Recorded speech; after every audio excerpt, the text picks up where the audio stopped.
Hello, everyone. My name is Curtis, and today I'm going to do a review for Stranger Things Season 4, Episode 9. In the beginning of the episode, we see Yori, we see Mari, we see Dimitri. They are all standing outside. When it comes to Mari and Dimitri, they are standing off to the side, and then Yori is actually standing next to the helicopter, pretending to repair it. And so he looks over and he sees that they are not really paying him any attention. So he actually takes a spark plug out of the helicopter's engine, and then he puts it into his pocket. He then looks over at Dimitri and Mari and he's like, hey, I believe I repaired it. Do you want me to see if I can get it to start? So Mari's like, yeah, sure. Then he calls him an asshole, right? Then when it comes to Yuri, he does get into the helicopter and he does attempt to get it to start, but of course it's not going to start because it's missing a spark plug. He attempts to get it started over and over again, and at some point it does start to make a lot of noise as far as the helicopter. And so when it comes to Dimitri and Mari, they actually rush her, but like, what are you doing? Like, why are you making all of this noise? And so he pretends as if he cannot hear them, and so Mari actually snatches his hand away so that way he can't attempt to start it again. Mori asks Yuri if he is trying to break the helicopter on purpose, so that way that he and Dimitri can get caught, and then that way that Yuri can collect the reward money. Yuri actually gets offended. He's like, excuse me, are you two engineers now? Are you all trying to tell me how to repair this helicopter? Like, do you know how it's supposed to sound? Dimitri just like, look, I do not need to be an engineer to know that that sound was not good. Yuri tells them that the sound that they are hearing is actually a good sound. Then he compares that sound to the sound of a woman moaning. And he says, do you two wouldn't know anything about that because you two did not get any? Then he attempts to start the helicopter again to their disdain. In the next scene, we see Joyce, we see Hopper. Hopper actually gives Joyce some clothes, so he gives her a shirt, some boots, some pants, and actually gives her a blanket. And he actually grabs a shirt for himself. And then they go to separate parts of the room so that way that they can change clothes. While Joyce is changing her clothes, she glances over at Hopper and she notices the many scratches, scars, and bruises that he has on his body. So she walks over to him. She's like, what happened to you? Like, what did they do to you? He was like, oh, this is nothing. This is nothing at all. Don't worry about it. Joyce is just like, not that bad. He was just like, listen, when it comes to the bruises, the scratches, the scars, it has given him time to kind of reflect on his life and realize that he has not made the best decisions in the past. He goes on to say that he wishes that he would have never sent her the message. And she was like, well, you did not know what was going to happen. He was like, well, I knew it was going to be dangerous. And she was like, well, I knew that it was going to be dangerous prior to going into it as well. And to be honest with you, I would probably do it all over again. The two of them then start to talk about the date that they were supposed to go on, and then it gets a little hot, gets a little heavy. Next thing you know, they start to kiss, and it looks like they're getting ready to fuck, but then the phone rings. We then go over to the trailer, and that's where we see Nancy, Eddie, Robin, Steve, and Dustin. So Nancy tells them that she wants to go over the plan one more time, and so the plan is split into 4 different phases. In phase 1, they'll meet Eric at the playground. In phase 2, Max will bait Vanka. In phase 3, Dustin and Eddie will draw the demo bats. And in phase 4, they will go into Vanka's lair. Nancy tells them that no one is allowed to go to the next phase until everybody has been copied, and also no one is allowed to deviate from the plan no matter what. She asks if everybody agrees, they say yes. The group leaves the trailer that they are in. They go into another trailer, and we see that there is a makeshift rope that is hanging from the ceiling. And so Steve actually climbs up first, and he actually ends up going into the upside down. And then he ends up grabbing the mattress so that way other people, when they climb up, they will end up landing safely on the mattress. Once everyone has made it to the upside down, they end up going outside of the trailer. And then Steve actually stops Eddie and Dustin. He's like, listen to me. If there is any sign of danger, I want you two to abort mission. I know we just had a conversation about, do not deviate from the plan, do not go to the next phase, but in this particular situation, do not try to be a hero. Any sign of danger, just go. And they're like, okay, cool, fine. In the next scene, we see Jonathan, we see Eleven, we see Mike, we see Will, we see Argyle. Jonathan is on the phone with somebody at the airport. He's trying to get a ticket back to Hawkins, but they're telling him that they can't get him anything until the following day. So when it comes to Eleven, she actually turns around and then she squints her eyes, and I'm like, what is she looking at? So she ends up walking forward, and we see that she's looking at a sign of the Grand Canyon, and that she has flashbacks. Going back to Jonathan, he tells the group that when it comes to the airport, they do not have any availability today. The availability won't be there until tomorrow. And so Argyle's like, well, why don't you ask him if we can fly in the baggage compartment? He was just like, what? He was like, the baggage compartment. They were like, wouldn't we suffocate? He was like, do dogs suffocate? I don't think we will. And so when it comes to Eleven, she does walk up and she says, hey, I think I have a plan that will allow us to protect Max from here. She tells the group that she believes that the one is going to attack Max, then try to get into Max's mind. So what she plans to do is to actually get into Max's mind, so Max can take her over to Vanka, so that way that she can fight from there. But the only way that she can do that, she would need a tub, and then she will also need a lot of salt. And so Argyle was like, oh, I know a place we can get a lot of salt. After this, we see Lucas, we see Erica, we see Max. They are all walking through the house with lanterns. And so when it comes to Erica and Lucas, they actually walk into each other. And she writes down on her notepad when it comes to Erica, found Vega, he shakes his head. And so eventually the three of them, they do come together. And so Erica writes down on her notepad, she says phase one.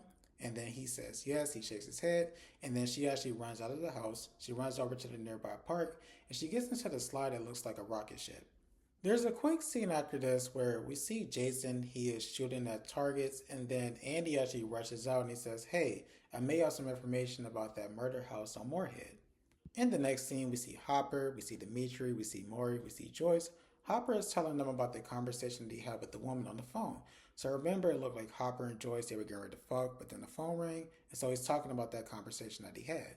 The woman told him that she is cool with the doc. He was like, what do you damn do? I'm cool with the doc too. Can you put the doc on the phone? And she's like, unfortunately, I cannot because he's indisposed right now. And so she goes on to say that when it comes to the doc, apparently he's with some girl who went to go fight the evil in Hawkins, and they all went off of the grid. Maury looks over at him and he's just like, so when you say the girl, are you talking about 11? He was like, yeah. And then Dimitri was like, so when it comes to this girl, 11, is that your daughter? And he was like, yeah. And then he goes on to say that when it comes to 11, she actually has more kids with her. And it turns out that some of the kids are actually Joyce's kids. So, of course, Joyce, he is stressed out. Maury tells him that he believes that the mystery woman is KGB. Joyce tells him that it's not KGB and that the particles were alive the last time that they checked, meaning that the gate to Hawkins is open. Dimitri is like, so what does that mean? Hopper tells him that that means that we need to get the fuck out of here. Hopper gets up and then he walks over to the window where you can see Yuri pretending to repair the helicopter, right? And so he's like, why is it taking him so long? Like the last time I spoke to him, he said that he was close to being done, but it looks like he is further from being done. And so when it comes to Maury, he's like, yeah, he's closer to sabotaging us. And then Dimitri says, well, I feel like he's actually playing us. So he was just like, when it comes to Harper, put a gun to his head and make him do it. Dimitri tells him that he does not believe that that's going to make a difference because something that he has learned about Yuri is that he is a liar through and through. So even if you put a gun to his head, he's still going to lie. Maury tells the group that it really doesn't matter if Yuri is able to repair the helicopter tonight or not because they will not be able to get there in time. Joyce tells them that it's okay if they're not able to get over there because when it comes to the evil, it's actually connected to the hive, and part of the hive is actually into Russia, and so they will be able to attack the hive, and that will at least help the kids get the upper hand for a little bit. Hopper tells the group that they need to destroy the particles. Maury's just like, wait a minute, hold on for a second. You were talking about the particles that are inside of the prison that we just barely escaped from. You're talking about those. He was just like, listen, if we were able to break out of the prison, we'll be able to break in much easier. Maury's just like, Jim Hopper, did you forget that the Soviet army is looking for us? He was like, yeah, I know that. So when it comes to us going to the prison, they'll never think that we'll be there, right? I mean, why would we go back to the place that we escaped from? Which, I mean, I can see that part. And so Hopper actually walks over to a box and he pulls out a bunch of guns. And so Maury's just like, listen, there's a fine line between having courage and being stupid. And in my opinion, this is stupid. Hopper tells him once again that when it comes to breaking in, it will be much easier than breaking out. And he also says, when it comes to the helicopter, that would definitely help when it comes to breaking out. And so he actually walks over to Dimitri. He's just like, listen, I need you to do whatever you need to do to convince Yuri to get in line so that way he can repair the helicopter because we are going to need a helicopter to escape from the prison. Like, I need you to do whatever you need to do. He's like, you know what? I'll do whatever I need to do. Joyce was like, speaking of Yuri, didn't he mention something about a flamethrower? And so Hopper actually looks around. He finds a flamethrower. He looks at it. He's like, yeah, this is it. This would do. All right, so we go back to Argyle, 11, and the crew. And so they end up going to the pizza shop and are able to convince the employee to let them go to the kitchen in exchange for some weed. And so once they go into the kitchen area, they take one of the deep freezers, they unplug it, they take all of the food out, and then they fill it up with water. Then they take a bunch of salt, and then they start to mix it. At the same time that this is happening, we see Eddie, we see Dustin. They are implementing the plan from their side. And then we flash over and we see Steve, we see Nancy, we see Robin. They're walking through the woods, and when it comes to Robin, she's starting to get nervous. She's starting to get afraid. She's just like, hey, didn't we pass this tree before? And so she's starting to freak out. They're trying to calm her down, but then she ends up running into the woods, which didn't make any sense to me because I'm like, if you were scared and nervous, why would you run out by yourself?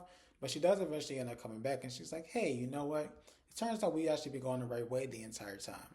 Nancy, Steve, and Robin, they continue to walk through the woods, and then they eventually find a house, and then of course the house is right across from that playground area, and so they glance over and they see that slide that looks like a rocket ship. It's lit up, and so they know that Erica is inside.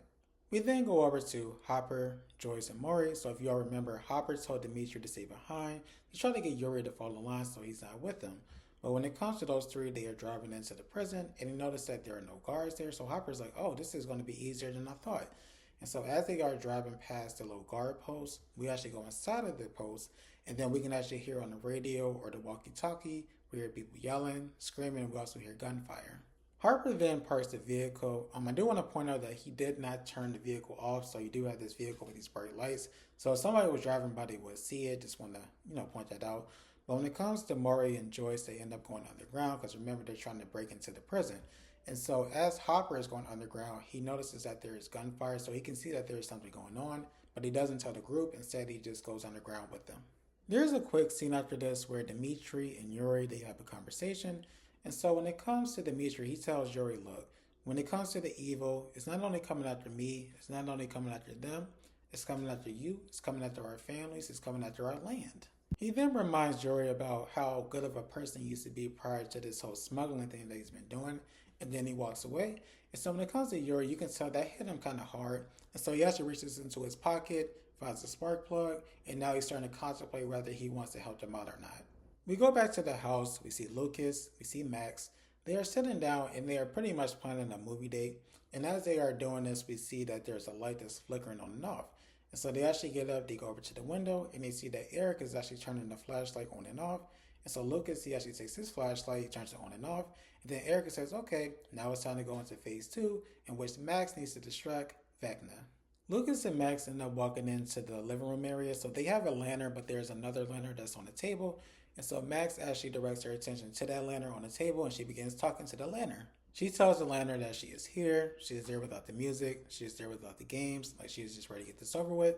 And so the lantern doesn't have any type of reaction, so she's just like, what are you waiting for? Like, what's taking you so long? Like, you wanted me here, I'm here, like, what's going on? And so then when it comes to the lantern that's on the table, it actually begins to fade out a little bit, and then her lantern actually starts to brighten up a little bit. So then the two of them, they actually start walking up the stairs. In the next scene, we see Jonathan, we see Mike, they are in the kitchen, they are making sure that the water and the salt are mixed properly. So when it comes to Jonathan, he actually apologizes to Mike for being distant, then tells him that he will always be there if he needs to talk, and you can tell that was something that Mike needed. And then after that, they go out to the main area, and they tell Eleven that the salt bath is ready. And that concludes part 1 of my review of this episode. I will try to get part 2 up as soon as I can, but if you all could, please like, comment, share, subscribe. We'll really appreciate it. Hope you all have a great rest of your day. You take care. Bye.